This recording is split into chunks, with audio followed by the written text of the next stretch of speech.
दोस्तों तो स्वागत है आपका हमारे अपने channel study with Vikas sir में फिर से। तो आज एक मोटिवेशनल कोट देखते हैं, उसके बाद हम देखेंगे आज की न्यूज क्या है। देखते हैं क्या कह रहे हैं आज। Success is not final, failure is not fatal, it is the courage to continue that counts. ठीक है, तो स्टार्ट करते हैं। आज की हम न्यूज़ देखते हैं क्या न्यूज़ है। न्यूज़ हमारी आ रही है ये सुप्रीम कोर्ट से संबंधित और एआई से संबंधित। Supreme court says AI generated hallucinated precedents catastrophe to judicial process that asset NCLT order। समझाता हूँ ये क्या है। मतलब एआई ने जो है ना अपनी मर्जी से जजमेंट बना दिया, अपनी मर्जी से सब कुछ करके वो न्यूज़ बना देता है। बस उससे थोड़ी सी प्रॉब्लम हुई सुप्रीम कोर्ट को, उसमें उसको जजमेंट दिया। The top court also directed the bar council of India to constitute a committee to examine the issue and formulate appropriate norms। Okay, चलो देखते हैं न्यूज। थोड़ी मेरी इंग्लिश कमज़ोर है लेकिन कोशिश कर रहा हूँ अच्छी करने की। ठीक है, सुप्रीम कोर्ट ने एआई द्वारा बनाए गए फेक हेल्यूसिनेटेड जजमेंट पर कड़ी टिप्पणी की है। अब यही चीज़ हम समझेंगे अच्छे से। देखो क्या है। सुप्रीम कोर्ट ने कहा कि एआई द्वारा बनाए गए झूठे हेल्यूसिनेटेड न्यायिक निर्णयों का इस्तेमाल न्यायिक प्रक्रिया के लिए कैस्ट्रोफी विनाशकारी है। पूरा मामला क्या है वो समझते हैं। पूरा मामला क्या है। भारत के सुप्रीम कोर्ट ने महत्वपूर्ण फैसले में कहा कि एआई आर्टिफिशियल इंटेलिजेंस से बने फेक केस लो हेल्यूसिनेटेड प्रोसेटेंट्स का अदालत में प्रयोग बिल्कुल स्वीकार नहीं किया जा सकता। कोर्ट ने यह टिप्पणी उस समय की जब उसने NCLT national company law tribunal के एक आदेश को रद्द कर दिया। क्यों क्यों एनसीएलटी ने अपने आदेश में ऐसे केस मतलब लॉज का सहारा लिया था जो वास्तव में मौजूद ही नहीं थे। वे आई द्वारा बनाए गए काल्पनिक इमेजिनरी फैसले थे, है ना। ऐसे फैसले सुप्रीम कोर्ट ने दिए ही नहीं, सुनाए नहीं। इसे एआई की भाषा में हेलुसिनेशन कहा जाता है। हेलुसिनेशन अभी बताता हूँ हेलुसिनेशन क्या है। एआई हेलुसिनेशन क्या होता है समझते हैं। ये देखो, जब एआई गलत जानकारी देता है, नकली कानून बना देता है, ऐसे जजमेंट लिख देता है जो जो कभी हुए ही नहीं, fake fake creation fake creation बना देता है। और यानी एआई पूरी आत्मविश्वास के साथ गलत जानकारी देता है। अब हेलुसिनेशन क्या होता है। हेलु मतलब हवा, यानी हवा में बनाया गया फैसला। अब सुप्रीम कोर्ट ने क्या कहा है वो समझते हैं। सुप्रीम कोर्ट ने क्या इस पर टिप्पणी की है। अब सुप्रीम कोर्ट की टिप्पणी है एआई से बने किसी भी जजमेंट को बिना वेरीफाई किए उपयोग नहीं किया जा सकता। कोर्ट ने जीरो टॉलरेंट पॉलिसी अपनानी चाहिए। मतलब जो कोर्ट है ना, जो कोर्ट में जीरो टॉलरेंट अपनानी चाहिए, ऐसी ही पॉलिसी अपनानी चाहिए। फेक जजमेंट न्याय व्यवस्था को क्या करते हैं, नुकसान पहुंचाते हैं। वकीलों और न्यायाधीशों ने एआई की जानकारी को क्रॉस चेक करना होगा। चाहे वो वकील हो चाहे वो न्यायाधीश हो, सबको एआई के द्वारा जानकारी जो होगी उसको क्रॉस चेक करना ही करना पड़ेगा। बार काउंसिल ऑफ इंडिया को गाइडलाइंस बनाने का भी निर्देश दिया है। अब कोर्ट ने क्या कहा, सुप्रीम कोर्ट ने देख लिया। अब कोर्ट ने क्या कहा। कोर्ट ने क्या, सुप्रीम कोर्ट ने एनसीएलटी का आदेश रद्द कर, एनसीएलटी देखेंगे आगे देखेंगे भी, का आदेश क्या कर दिया, रद्द कर दिया। बार काउंसिल ऑफ इंडिया को समिति बनाने को कहा है। एआई के उपयोग पर नियम नॉर्म्स बनाने को क्या निर्देश दे दिया।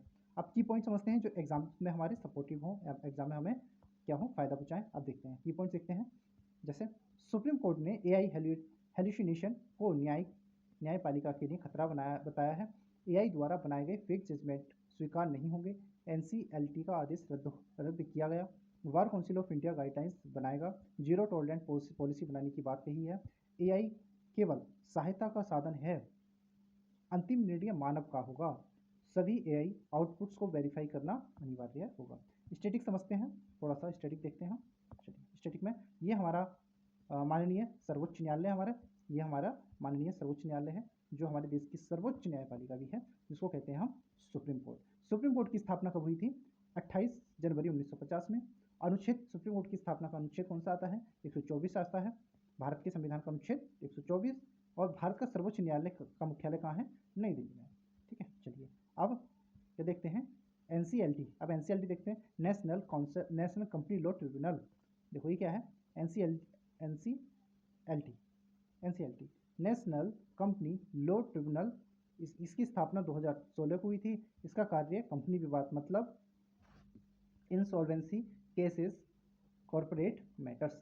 अब ये बार council of India, bar council of India की स्थापना, देखो बार काउंसिल ऑफ इंडिया का लोगो ये है, इस पर लिखा हुआ भी बार council of India, red colour का है ना। चलो, बार काउंसिल की स्थापना 1961 में हुई। कानून क्या होता है?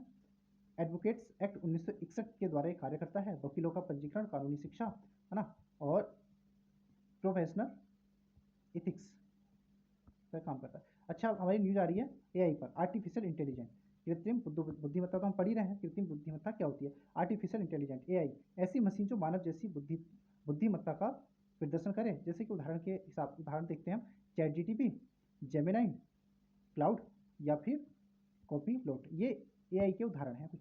हिस्ट्री देखते हैं आप, चलो हिस्ट्री देखेंगे एआई की हिस्ट्री। 2012 से 2020 में एआई का प्रयोग शोध कार्यों में तेजी से बढ़ा, इस बीच में बहुत तेजी से बढ़ा।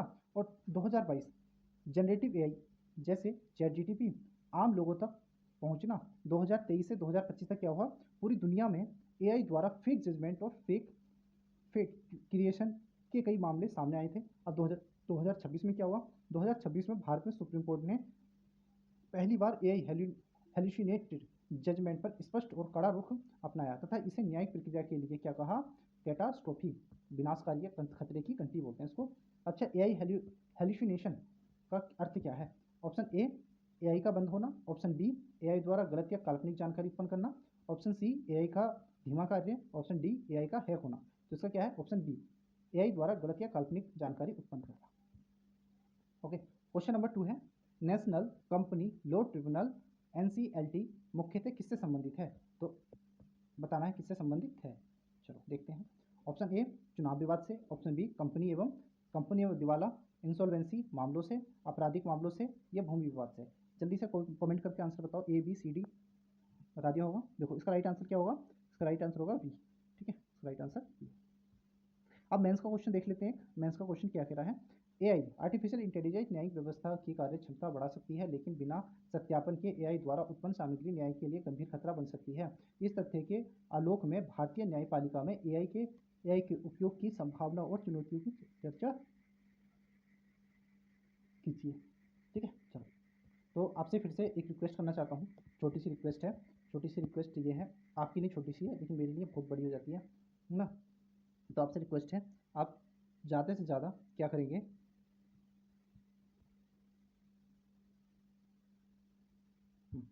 आप प्लीज़, आप मैं रिक्वेस्ट कर रहा हूँ, लाइक कमेंट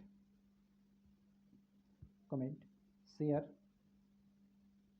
एंड सब्सक्राइब करेंगे। ठीक है, तो इससे ही मुझे मोटिवेशन मिलेगा, मैं बहुत और अच्छा कर सकता हूँ। और आप बताएंगे, कमेंट करके बताएंगे, क्वेश्चन का आंसर बताएंगे, लाइक करके ये पता चलेगा हाँ वीडियो अच्छी है, शेयर करके ये पता चलेगा कि लोग आप मुझे सपोर्ट कर रहे हैं, सब्सक्राइब करके ये पता चलेगा कि आप चाहते हैं कि मैं आगे बढ़ूँ और अच्छी अच्छी वीडियो बनाऊँ। ठीक है, और कमेंट करके आप मेरी गलती, मेरी जो भी चीज़ें हैं उन चीज़ों को सपोर्ट करके उन चीज़ों को बताएं कि मैं क्या सुधार कर सकता हूँ और क्या डाल सकता हूँ और कैसे इसको अच्छा कर सकता हूँ। ठीक है, तो मिलते हैं नेक्स्ट वीडियो में। तब तक के लिए अपना ख्याल रखें, मस्त रहें, खुश रहें, अपनों के साथ रहें। तब तक के लिए धन्यवाद, नमस्कार।